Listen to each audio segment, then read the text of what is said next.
Это новости экономики на Якутия-24. В студии работает Нургуяна Иванова.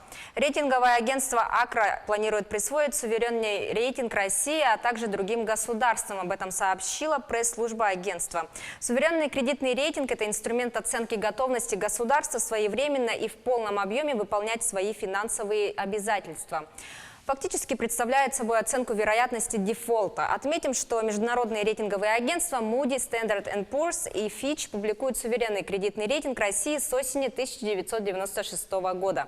В настоящее время Российская Федерация вернула инвестиционный рейтинг у всех трех агентств. С 2017 года в России для регуляторных целей применяются только рейтинги аккредитованных при Центробанке рейтинговых агентств. В настоящее время это Акра и Эксперт РА.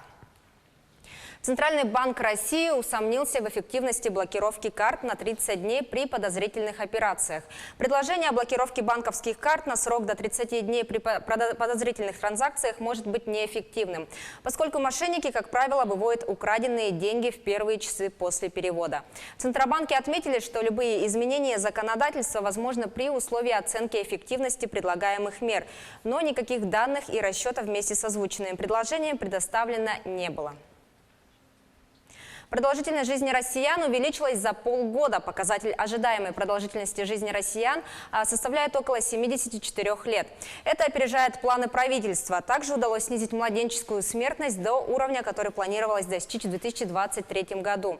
По словам главы Федерального Минздрава Вероники Скворцовой, рост произошел за счет снижения смертности по сравнению с аналогичным показателем прошлого года.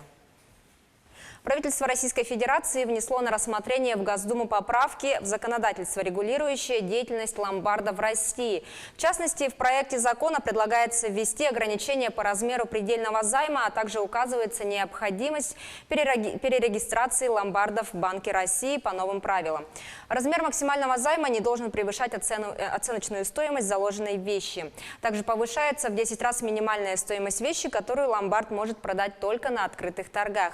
Проект закона предполагает также продление времени работы ломбардов на 3 часа до 23 часов вечера.